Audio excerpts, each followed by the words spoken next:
kids were falling asleep looking up at the sky. And there was a shooting star that raced across the sky overhead, meteorite, punching through the atmosphere. And there was a girl, maybe 7th grade, who was in the canoe right next to me. And she saw it. And I just remember her gasp. And her just turning to me going, "What was that?" And I think about that.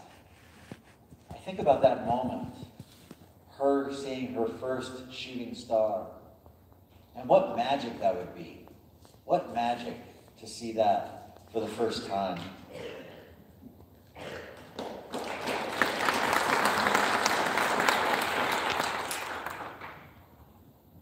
A cold night, colder than it had been before. We ended our 3rd day, yes, our 3rd day, going into the 4th night, descending into a cool canyon, down to the bottom, down to the creek. Though this was the earliest camp we set all the trip, the sun had long since set behind the wall of the canyon, so the evening light lingered, even while the sun was invisible.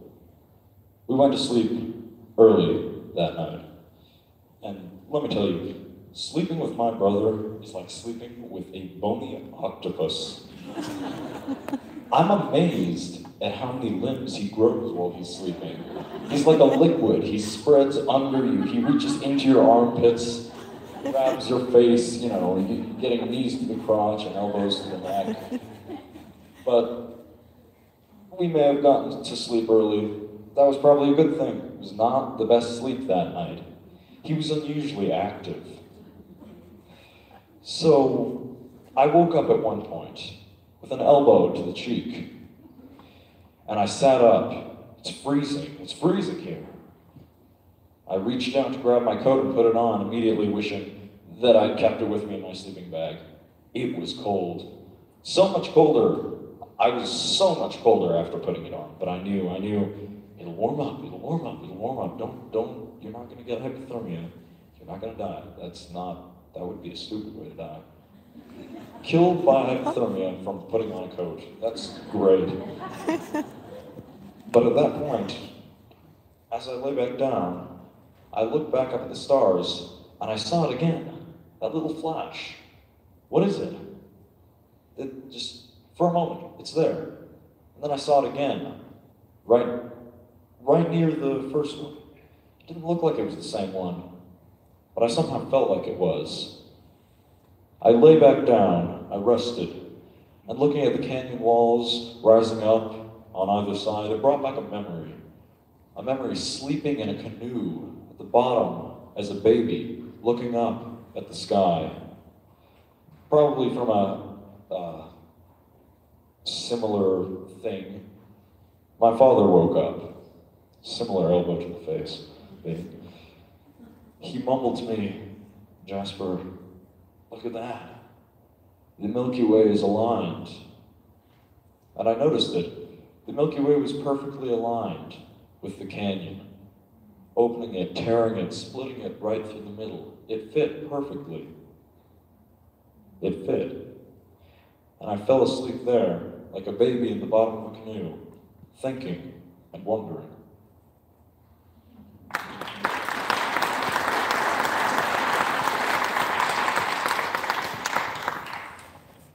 I lived in Crawford, just outside of Crawford, off the north rim of the Black Canyon for I believe 18 years.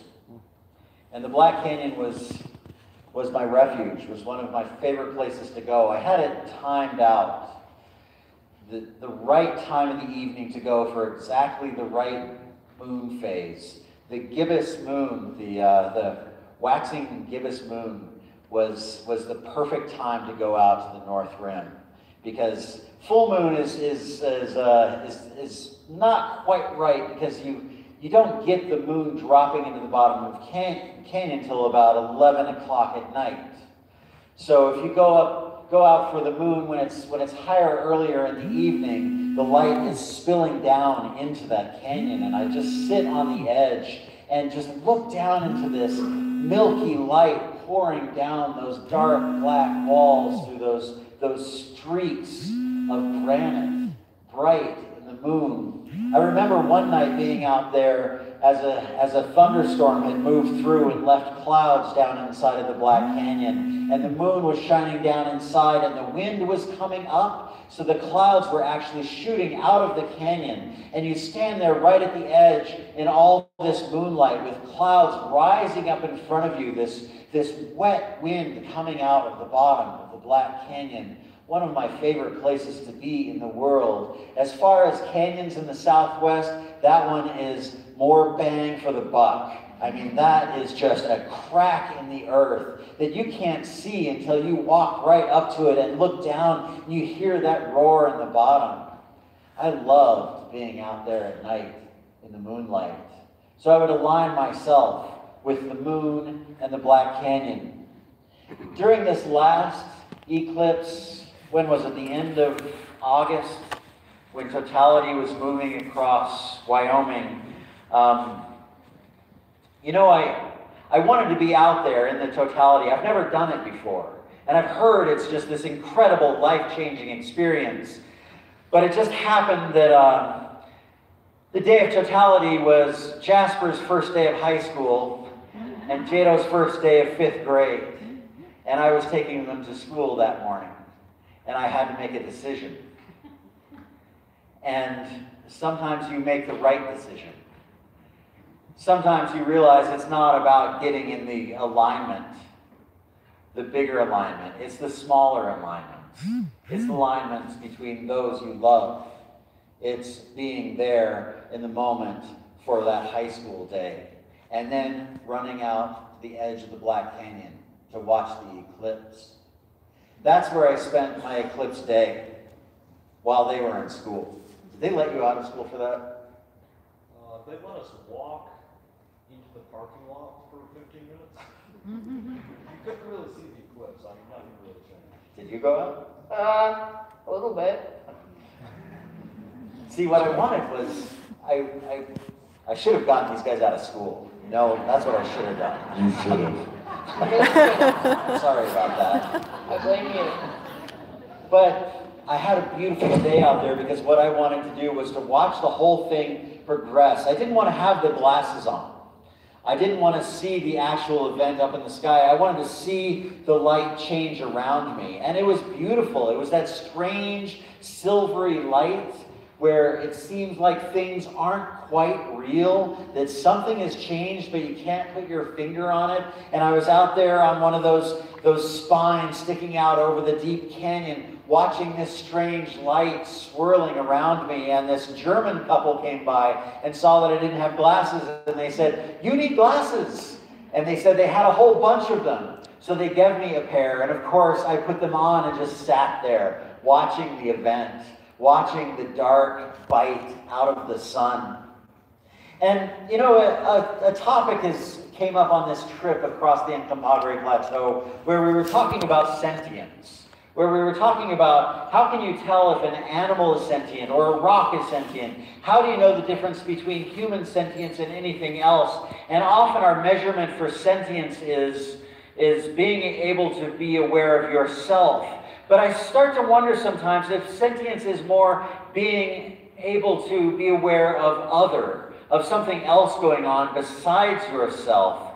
And I think if maybe aliens look down on this planet looking for sentient life, they would see it where totality is moving across a continent, and they would see people all coming to that point, not looking at themselves, but looking up at this moment in the sky. That this is something about us that's bigger than us. Sentience is looking beyond us. It's looking up. So, that moment, maybe I was one of those sentient things. I was out there on the edge, looking up with my peculiar glasses, one of those who show sentience by gazing at the sky.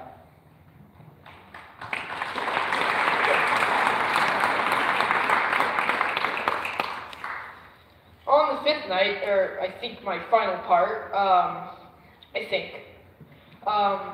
we had our camp set in a kind of forest of junipers that was so ugly that it was pretty. all the trees were dead, or most of the trees were dead, which you could take in two ways, either pretty or ugly, like I said before. But the camp was set over the canyon, so we could have a nice clear view. I mean, not too clear, but we had already eaten dinner, and we were about to go to bed, but we decided that we were going to take a nice quick walk. And we found this nice rock crest. We stood up on it and looked at the giant grandeur of the way we had come from, of the plateau. And then we looked the other direction to see our, well, very blackened route out. And the trees, why I say blackened is because all these trees in the night sky, which you would normally picture as like a black place, were, well, black. All the trees had turned into a kind of ooze covered with land. And it seemed as though the night sky and the land had switched places, because the sky was glowing with stars and planes and all kinds of stuff going around. And we stood there for a while just looking at it, and, well, then we just went back and lay down for bed.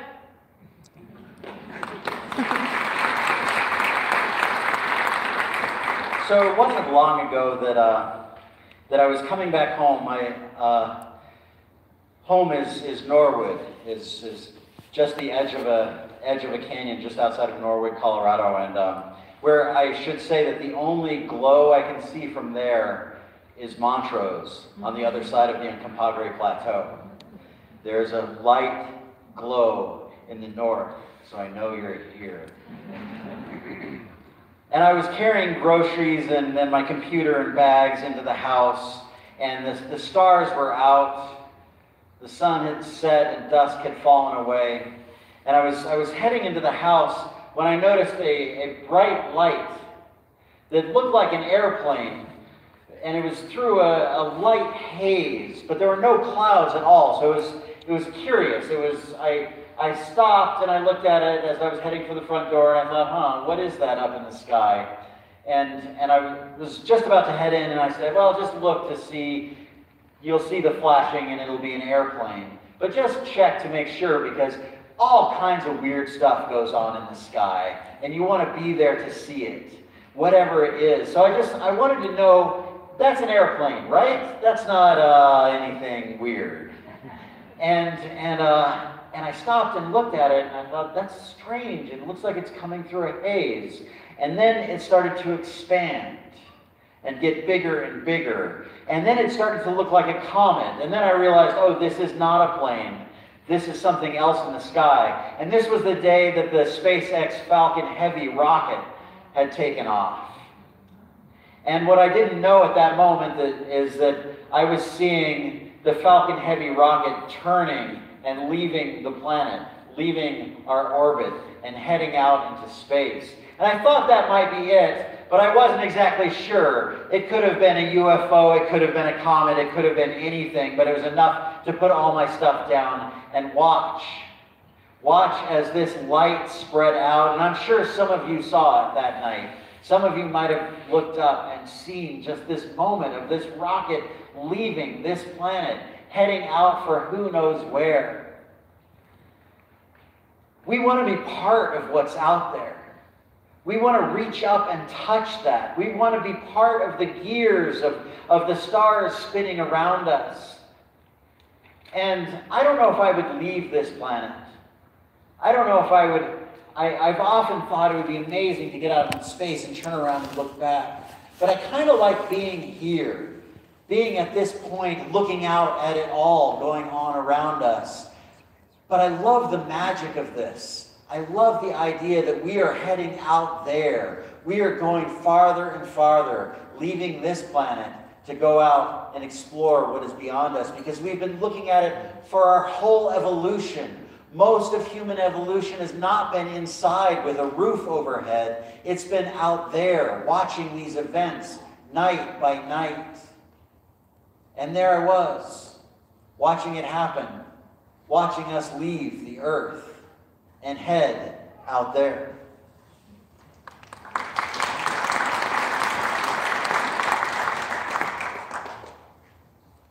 Our sixth and final night.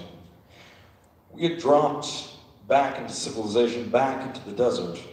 We could hear the calls of humans all around us and the mumbling of motors on some distant road. We sat in the dirt, watching a bright sunset over a tilted horizon. Nighthawks chased, swooped, and boomed overhead, chasing each other. Maybe they were angry, maybe they were inquisitive, maybe they were courting with each other. I'll never know. I'll never know. As night sank in, we made our way back to camp.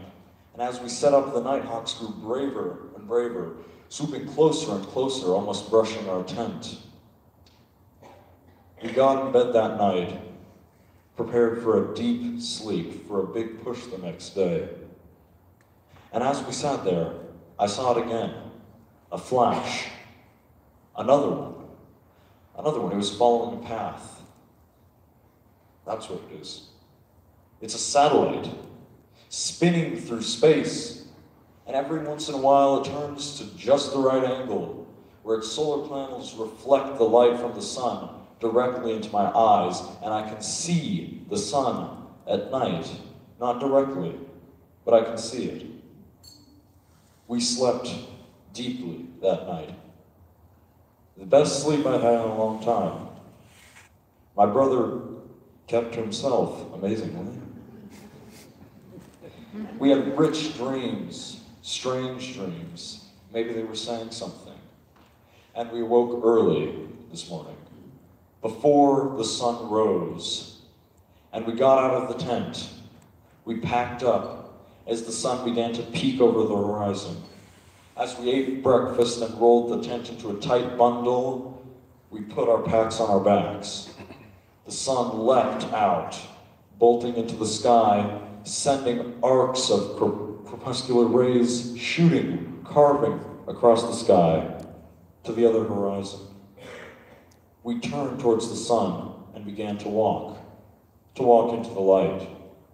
And I wondered, what am I going to say for our presentation tonight?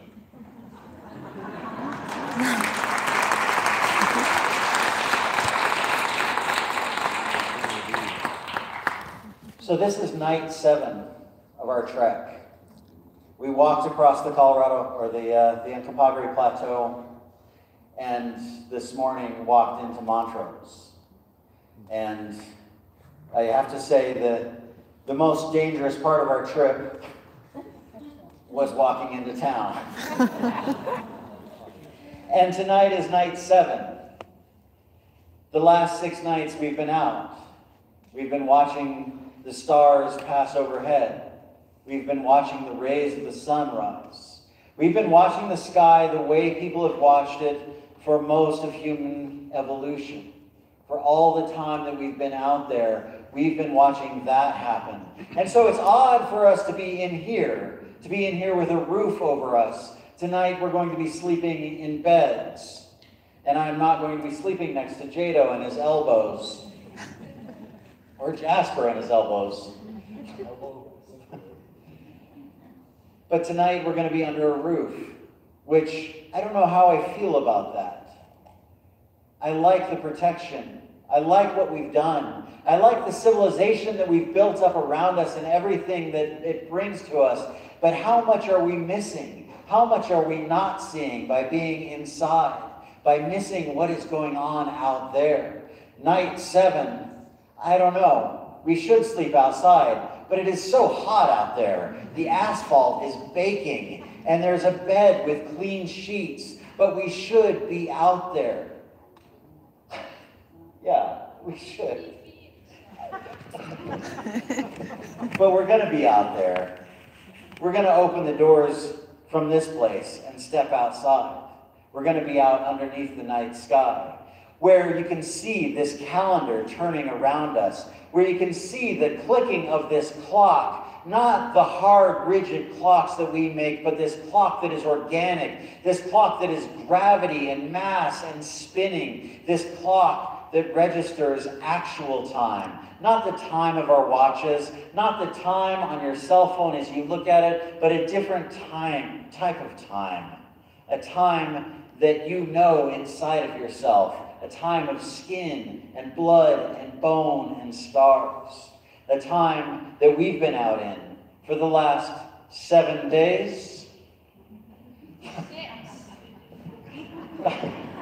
6 nights. The last 6 nights we've been out there. So whenever you can, step out into it. Whenever you can, get out from under this ceiling, these hard enclosures, and walk out into this place where you can actually experience the real calendar, the one that has gone on throughout all of time. Thank you so much for coming and listening to us. Thank you.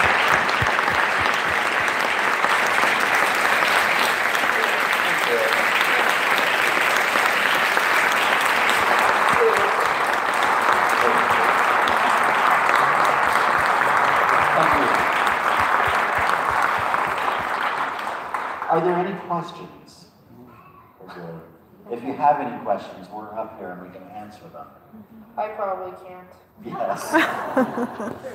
That's not true. I can get it. Actually, if you have a question, if you'd like to come forward, you can ask it into the microphone so everyone can hear. I'll bring it down here for you, ma'am. I just was wondering how many miles that you put in per day on this lovely trek.